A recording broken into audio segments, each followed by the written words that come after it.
Ya guys, balik lagi di channel YouTube gue Giovan. Tapi sekarang gue ada di Daya Motor Jatimakmur Honda. Yang di sebelah gue ada Honda Divi 160 tipe CBS ISS. Dan ini warna putih glossy. Jadi kita lihat aja langsung kira-kira dari yang lama tuh kelihatan tuh bedanya kayak gimana. Kita akan review detailnya seperti apa dan juga perubahannya kira-kira di mana dan harganya berapa. Langsung aja nonton video sampai habis. Jangan lupa juga mampir ke Daya Motor Jatimakmur untuk membeli motor Honda terbaru di daerah Bekasi, Jakarta atau sekitarnya. Langsung aja klik di bawah untuk cek alamatnya. Oke, langsung aja kita ke motornya. Oke guys, sekarang langsung aja bagian depan. Kita lihat dari ban ya, dia masih sama-sama pakai Federal yang dual purpose, kembangannya kotak-kotak kayak gini. Dan biasanya ban kayak gini untuk jalan di aspal di perkotaan akan cepat habis karena memang bukan peruntukannya. Tapi oke, ini tampilannya jadi lebih sporty dan masih sama seperti sebelumnya, pakai ring 14 110/80. Jadi untuk bagian kaki depannya ini menurut gue masih sama yang 150. Dan untuk disc brake udah model waving, dia kalau nggak salah 240 mm di cakramnya, serta kalipernya masih pakai Nissin. Untuk yang tipe CBS ISS ini, dia perbedaannya hanya di sini, warna bodinya glossy dan belum ada ABS-nya. Untuk velg desainnya masih sama, pakai warna gunmetal, agak sedikit gelap. Jadi sebenarnya agak abu-abu, cuman lebih ke arah hitam. Terus untuk shockbreaker warna silver kayak gini, travelnya panjang, dan di bagian shockbreaker depan itu ada yang dirubah sulingannya, jadi lebih empuk. Kalau kalian sering lewatin Cawang gitu ya, yang jalannya keriting banget, pakai Divi 160 ini, karakter suspensi bagian depan pasti bakalan kerasa lebih firm, lebih empuk, karena untuk tingkat kapasitas oli di dalam sulingnya ini sedikit dikurangi dibandingkan yang 150. Oke, untuk bagian depan mungkin kayak gitu aja. Di sini headlamp masih sama persis pakai model yang sebelumnya. Ada bagian bodi kasarnya juga sama, terus bodi-bodi depan mirip, tapi di bagian samping sini dia ada rubahan untuk lekukan atau garis-garis tajamnya. Sama nih spakbornya juga, ini lebih dibikin lebih mengotak, lebih pendek. Kalau yang sebelumnya agak tumpulan runcing gitu, ini dibikin kotak. Ya, mungkin detailnya nggak terlalu kelihatan kalau dilihat sekilas. Kalau kalian lihat langsung mungkin juga nggak kelihatan, harus dibedain samping-sampingan baru kelihatan. Nah, untuk nih kalian lihat di sini Divi 160 ini sekarang ada lekukan di sini, bagian begini, terus sama di pijakan kakinya ini dibuat lebih rendah, lebih landai. Jadi kalau yang sebelumnya tuh kerasanya lebih lancip gini, sekarang dilandain ini biar kaki lebih rileks dan selonjorannya juga lebih nyaman. Sama yang sekarang dibikin pembatas kayak gini ya. Kalau dulu kan nyatu begini. Kalau sekarang ada pembatasnya, sama bagian bodi sininya juga dibikin lebih dominan dove-nya. Oke, sama sekarang bagian visor dia itu kerasa pengaturannya itu dinaikin sekitar 75 mm, jadi kerasa lebih luas kalau dinaikin juga tuh. Nah, ini benar-benar nutup sampai atas helm. Kalau yang sebelumnya kan kalau kalian naikin ke atas itu jadi masuk ke sini helm, jadi kayak gini-gini tuh kalau kena angin kenceng. Nah, sekarang dibikin lebih tinggi, jadi fungsinya benar-benar untuk menghindari pengendara masuk angin. Sama di sini kasih scoop kecil supaya kalau walaupun dia di dalam konfigurasi yang tertinggi, dia tetap dapat udara yang bisa bikin pengendaranya lebih adem dikit lah ya, daripada kalau tertutup semua bener-bener panas gitu. Oke, lampu masih LED, DRL juga LED, semua lampu-lampu di motor ini sudah LED. Jadi langsung kita bahas speedometernya. Nah, untuk bagian stang kita bahas dari bagian kiri, bandul mirip-mirip, hand grip sama seperti yang sebelumnya juga, tuas rem kiri kanan. Karena dia pakai disc brake depan belakang, jadi dia tidak ada smart lock di bagian rem belakangnya. Jadi kalau kalian berhenti tanjakan di lampu merah yang nanjak, kayak gue sering tuh di daerah Jatiwaringin, Kalimalang gitu-gitu ya, ada beberapa lampu merah tanjakan, kan harus nahan remnya atau enggak nahan motornya pakai kaki. Tapi kalau nahan pakai kaki, kemungkinan mundur masih ada ya. Jadi kalian harus pencet tuas remnya. Beda kalau ada smart lock tapi remnya tromol, dia bisa diklik, dipencet, itu bakalan berhenti dengan sempurna dan kita bisa pegangan gitu di lampu merah. Untuk saklar-saklar, high beam, low beam, klakson dan sen masih sama seperti sebelumnya. Hazard juga masih ada, airing stop system di sini dan electric starter. Stangnya warna gunmetal juga, abu-abu gelap. Terus sininya juga masih mirip-mirip. Kerangka-kerangkanya, bodinya ini yang tadinya warna glossy sekarang diubah jadi warna dove. Dan yang membedakan yang ada di instrumen clusternya ini. Langsung nyalain aja. Nah, tuh lihat tuh. Dia tetap masih menggunakan warna yang negatif display. Terus untuk RPM pada paling kiri, bensin, speednya, jam digital paling atas. Nih kita lihat langsung di paling atas sini ada suhu udara 35 derajat, terus ada tegangan aki, ke bawah sedikit ada average consumption, terus yang A sama B sama Ini kalau kalian misalnya pengen sirkuit ke Sentul gitu ya, terus kalian pakai ADV ini, kira-kira satu lap sirkuit Sentul itu berapa menit? Pakai ADV ini bisa langsung pakai elaps A dan elaps B-nya. Terus ada consumption real time, udah. Dan di bawah ada trip A, trip B, sama total odometernya. Oke, masih 0 km semua nih ya, masih baru, masih grass. Terus juga kalau yang sebelumnya itu ada kalender, yang di versi 160 ini dihilangin karena menurut Honda dan menurut gua juga sih itu kurang berfungsi sih ya, karena orang jarang gitu yang lihat naik motor tiba-tiba ngeliat tanggal berapa ini ya, kayaknya dari rumah udah punya kalender, di HP juga ada kalender. Jadi fitur yang nggak perlu itu dikurangin, diganti ada elaps sini, ada real time, dan AB nya lebih lengkap. Oke, mungkin segitu aja, dan gue suka sama bunyinya.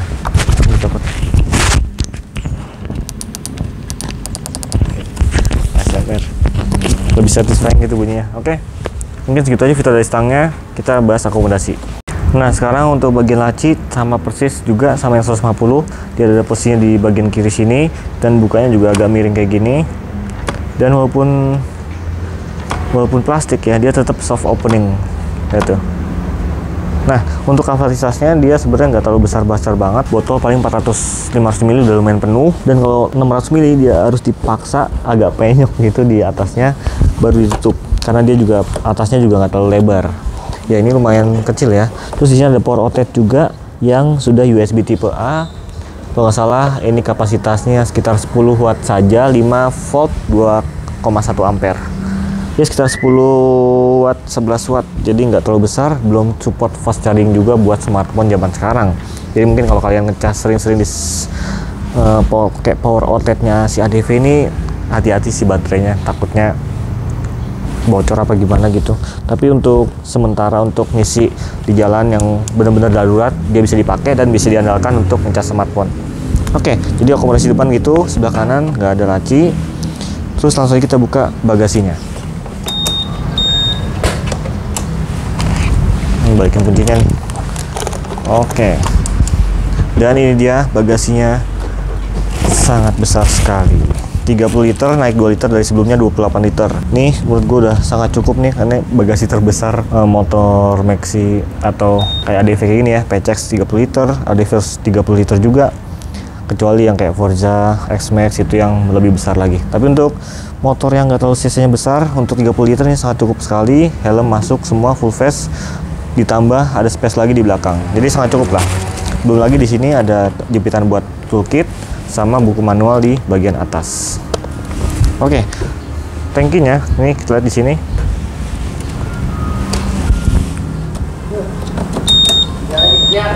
Dia soft opening juga, lihat nih. Jadi enak, halus ya. Tapi kadang yang di sebelumnya itu yang 150 itu kendalanya ada di kliknya sini yang kadang suka nyangkut. Jadi kalau ngisi bensin mungkin terasa agak susah ngebukanya. Tapi mudah-mudahan di 160 ini udah diperbaiki, jadi dia lebih aman dan gak nyangkut lagi. Nah, kalau kalian lihat di detail sininya, ini ada tempat buat naruh si tutup tangkinya, jadi aman. Ada cup holdernya lah istilahnya. Sama di tangkinya sini tutupannya lebih dibuat agak tumpul. Jadi kalau megang tutupnya nggak bakalan kerasa lancip atau tajam lagi kayak versi yang sebelumnya. Jadi lebih soft lah. Kapasitas tangkinya 8,1 liter. Kayaknya masih sama seperti sebelumnya. Untuk konsumsi bahan bakar dia 45 km per liter. Jadi kalau diisi full bisa menempuh jarak sekitar 306 km per liter atau 300 sekian lah. Jadi masih lumayan jauh. Nah guys, langsung aja nih untuk bagian samping gua pengen bahas beberapa perbedaan. Tentunya dari bagian bodi sini yang sebelumnya itu nggak ada ininya, sekarang ada dipanjangin. Sama bodi sampingnya dia ada lancip di sini. Kan kalau sebelumnya tuh panjang sampai sekian sampai ke sini, ini sekarang dipotong jadi kayak gini aja. Terus kalau yang sebelumnya juga tulisan logo emblem ADV 150-nya ada di atas, sekarang diturunin ADV 160. Jadi di bawah jadi lebih kelihatan. Karena yang di atas kan agak kurang kelihatan ya. Jadi kalau dilihat dari samping agak aneh. Sekarang lebih proporsional, posisinya di tengah. Terus di pijakan kaki dia lebih landai sedikit dibandingkan yang lama. Terus untuk pelonjornya sama-sama luas, bisa ke depan belakang kayak gini. Dan ini karetnya kalau digini-gini ya, kerasa agak kendor gitu. Tuh kerasa gerak gitu. Gue kurang tahu kalau kondisinya 3 tahun lagi apakah dia bakal melar kayak motor-motor pakai karet kayak gini yang udah berapa tahun gitu ya. Misalnya merek-merek kompetitor. Oke, untuk sisanya sih build quality-nya masih oke aja, cukup oke. Ini walaupun bodinya tipis, kalau dipegang ya, ini terus terasa solid. Jadi walaupun tipis, dia tetap solid. Dipegang tuh nggak ada yang kendor. Nah, untuk ground clearance sendiri dia naik sekitar 165 mm kalau nggak salah. Tapi yang pasti ground clearance-nya naik dan tinggi joknya direndahin. Jadi motornya lebih kerasa, lebih pipih dibandingkan yang 150. Oke, sama ini bagian joknya di tengah itu dibikin lebih runcing tumpuannya di bagian sini. Jadi kalau kalian tingginya 165 cm nggak bakal terlalu ngangkang atau jinjit banget naik motor ini. Jadi lebih proporsional dan lebih pede kalau kalian yang tingginya 165 cm ke bawah naik motor ADV 160 ini. Terus untuk bagian belakang shockbreaker dia ada perubahan sedikit, tetap pakai merek Showa, ada subtanknya, tapi memang nggak ada setelan preload sama springnya. Jadi kalau kalian mau dirubah-rubah kayak agak susah gitu kali ya. Jadi setelannya fix di sini aja. Mungkin kalau next facelift bisa dikasih pengaturan spring dan preload biar lebih fleksibel. Karena sekarang ini itu setelan suspensi ADV 110 ini dibikin lebih keras menyesuaikan dengan bobotnya yang sekarang naik. Kayaknya kalau nggak salah 133 kg untuk versi ABS dan KBS-nya. Jadi menurut gua kalau dibuat jalan atau speed bump di jalanan atau jalanan agak keriting, kerasa banget ini, beneran kerasa. Apalagi kan badan gua nggak terlalu berat ya, jadi redaman suspensinya tuh kurang terasa. Makanya kalau untuk bobotnya ringan, orang yang bobotnya ringan, pakai suspensi belakangnya ini terasa agak keras gitu, duk gitu. Tapi yang depan lebih empuk. Oke guys, duduk aja kayak ada enak deh. Ya, untuk mesin dia pakai ESP Plus sama Persis sama Vario 160, PCX 160 yang dimana kubikasinya 156,8 cc. Kenapa 160? Ya, dibulutin aja sih biar enak 160. Karena sebenarnya diameter sehernya itu 60 mm, jadi dibilangnya 160. Itu menurut gua aja sih. Tapi emang bener, diameternya 60 mm. Dan untuk tenaga keluarannya jadi 16,1 PS atau sekitar 15,8-15,9 horsepower dengan torsi kalau nggak salah itu 14,7 Nm. Gue lupa lagi torsinya. Ya sekitar gitu. Dan untuk tarikan memang ini lebih responsif dibandingkan sebelumnya. Kalau yang sebelumnya tarikan bawahnya oke, tapi ke atas tuh mulai loss, mulai habis, mulai hilang, mulai gitu.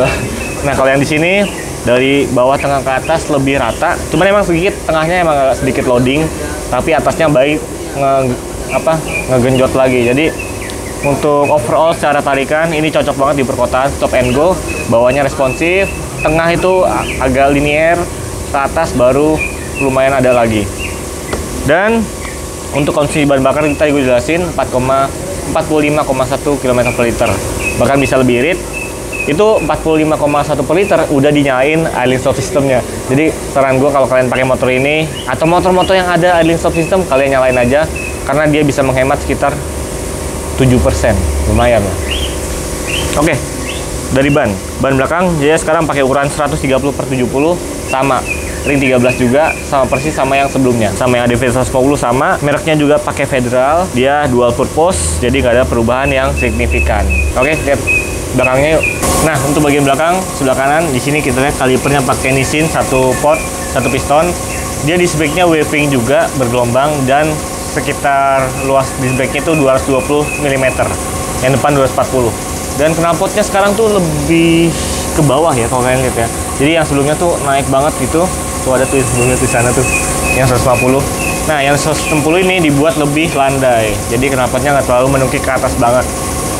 Fungsinya gue kurang tahu, mungkin lebih semakin berat itu semakin ke bawah, traksi dan bobotnya itu semakin bagus ya, karena semua bobotnya berada lebih rendah ke tanah. Untuk spakbor dia nggak ada perubahan, spakbornya masih mirip-mirip, lampu full LED sampai ke sini nih. Untuk penerangan plat nomor dia sudah pakai LED juga kalau nggak salah. Ya udah pakai LED juga. Jadi motor ini tidak ada lagi lampu bohlam. Nah, ini juga suatu masukan juga buat produk-produk yang masih pakai bohlam di motor barunya. Coba deh pakai LED. Kayaknya soalnya futuristis gitu, gue suka karena dia lebih awet dan menurut gue nggak takut gosong atau mati, karena LED menurut gue juga udah hemat daya dan lebih terangnya tuh lebih beda, lebih bagus. Oke, overall sih kayak gitu aja sih dari bagian belakang. Lampu juga top lamp masih sama, nggak ada perubahan. Ya, oke. Sekarang kita masuk ke kesimpulannya. Nah, kesimpulannya motor ini menurut gua motor yang segmented juga ya, karena mungkin beberapa orang belum biasa sama desainnya. Karena kemarin ketemu mama, lihat ADV katanya, ini motor apa gitu. Padahal menurut gua keren, futuristis, dan look mukanya juga tegas-tegas, dimana karakter adventure-nya kuat banget, apalagi banyak dual purpose dan disc brake waving yang membuat karakter adventure-nya semakin kuat.